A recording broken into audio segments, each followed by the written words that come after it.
Em nome de Allah, o Clemente, o Misericordioso. Falando sobre o segundo testemunho, que é Anna Muhammadan Rasulullah. O segundo testemunho. O primeiro é La ilaha illallah e o segundo Anna Muhammad Rasulullah. No entanto, é considerado o segundo testemunho, que significa Muhammad é o mensageiro de Allah. E, resumidamente, a gente vai conhecendo o profeta Muhammad, que a paz e bênção estejam sobre ele. O nome do nosso profeta é Muhammad ibn Abdullah, ibn Abdul Muttalib, ibn Hashim, da tribo Quraysh. O termo ibn significa filho. Tem a mais sublime genealogia dentre os árabes, que a paz e bênção estejam sobre ele, já que descende de outros profetas. Então, o profeta Muhammad descende de outros profetas. O mensageiro de Allah, o profeta Muhammad, no caso, foi enviado para toda a humanidade. Allah enviou o nosso profeta Muhammad, que a paz e bênção estejam sobre ele, a todas as pessoas, povos, etnias, ordenando a obediência a Allah. Allah diz no Alcorão: homens, em verdade sou o mensageiro de Allah para todos vós. Então, aqui é um dos versículos que prova que o profeta Muhammad ele foi enviado para todas as nações. Foi-lhe revelado o Alcorão, que é o livro sagrado. Allah revelou ao profeta Muhammad, que a paz e bênção estejam sobre ele, seu mais grandioso livro, o Alcorão, que não foi alterado nem deturpado com o passar do tempo. É o selo dos profetas e mensageiros, ou seja, é um dos últimos que foi enviado para a humanidade. O último. Allah enviou o profeta Muhammad, que a paz e bênção estejam sobre ele, como selo, o último dos profetas, e por isso não haverá mais profetas depois dele, tal como disse Allah o Altíssimo no Alcorão: Muhammad não é pai de nenhum de vossos homens, senão que é o mensageiro de Allah e o selo dos profetas. Então esse é um dos versículos que sustenta de que ele é o último profeta. Essa passagem está no Alcorão, no Surat Al-Ahzab, versículo 40. Sobre o seu nascimento. Nasceu em Meca, no ano 570, depois de Cristo. Foi órfão de pai, perdeu sua mãe ainda criança, foi criado sob a supervisão de seu avô, Abdul Muttalib, e depois sob a tutela de seu tio paterno, Abu Talib. Então, até a sua fase adulta. Então, essa podemos dizer que foi a infância.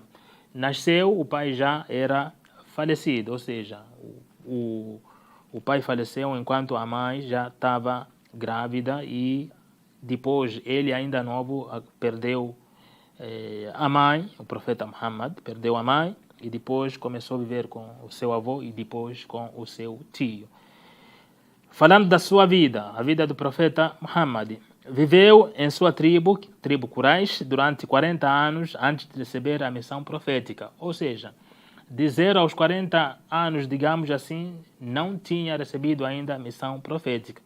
Durante todos esses anos foi um exemplo de ética e comportamento para seus vizinhos, um exemplo de integridade notória. E por isso era conhecido ou era apelidado de As-Sadiq Al-Amin, um dos apelidos do profeta Muhammad, antes de ser um profeta, antes da profecia, era As-Sadiq Al-Amin, o que significa o veraz ou o confiável.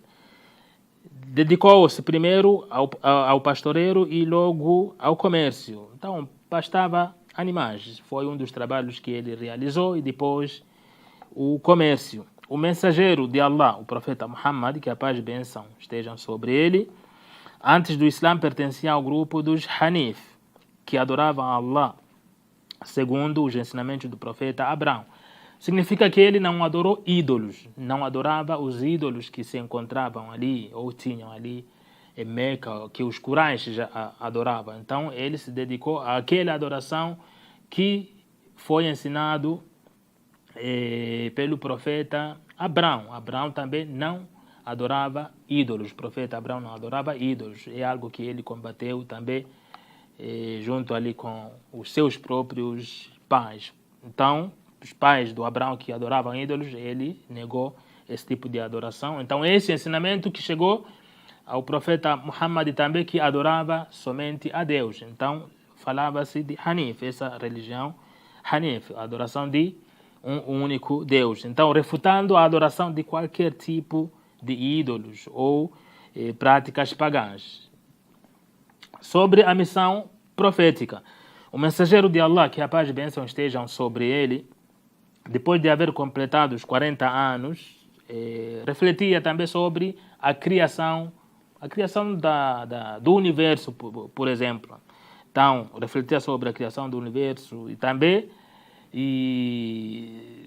quem criou as pessoas, tudo que ele via ao seu redor, ele questionava a si mesmo quem era esse poderoso que fez tudo isso. Então ele sempre se refugiava numa caverna de Hira, num monte chamado Jabal An-Nur, ou seja, Monte An-Nur, Monte da Luz em português. Então ele sempre ficava naquele lugar, adorava a Deus e também questionava quem era o Criador. Então o começo da revelação foi naquele mesmo lugar, naquela caverna de Hira, no Monte da Luz, Jabal An-Nur. O primeiro versículo a ser revelado foi: lê, em nome de teu Senhor, que tudo há criado. Então esse foi um dos versículos que foi revelado ali. Foi através do anjo Gabriel que chegou e abordou ao profeta Muhammad e ordenou que ele lesse. Porém, Muhammad não sabia ler e ele insistiu. Então, aqui foi revelado esse versículo: lê. Então, isto veio para declarar que esta revelação que o Muhammad recebeu era o começo de uma nova época de conhecimento e de leitura, de luz e orientação para as pessoas. E o Alcorão continuou descendo durante 23 anos. Aqui foi o começo, nesse monte de luz, na caverna de Hira. Todo esse lugar é Meca. Então, assim foi o começo da revelação. Aqui começou a descer o Alcorão e isso durou os 23 anos, ou seja, 23 anos vendo essa revelação. Então, o começo de sua pregação, o começo da pregação do Islã, como é que Muhammad começou a pregar essa religião, o Islã. Começou convidando ao Islã de forma secreta. Então, recebeu a revelação, então ele começou a convidar as pessoas secretamente.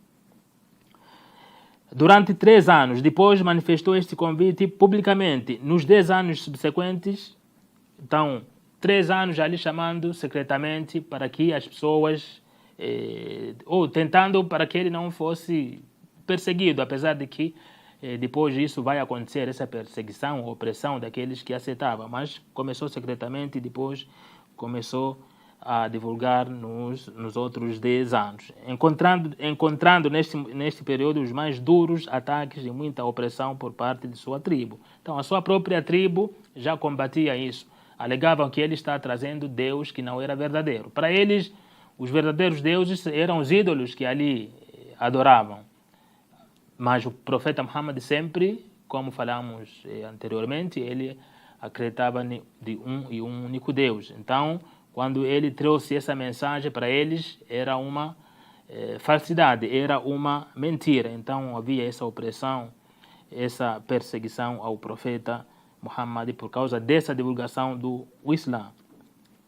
Convidou o Islã as diversas tribos que vinham a Meca para cumprir a peregrinação ritualística, e entre estas encontrou o povo de Medina, começando assim a imigração gradativa dos muçulmanos de Meca àquela cidade. Então, dos povos que vinham, ele pregava o Islã, e dentre esses povos que vinham ali em Meca, então era o povo de Medina que também acabou aceitando o Islã. E através desse povo mesmo, que era de Medina, ele encontrou ali uma uma força. Então, aqueles primeiros muçulmanos, eles emigraram também para essa cidade de Medina e ali o Islã se tornou mais forte. وصلى الله على محمد وعلى آله وصحبه أجمعين.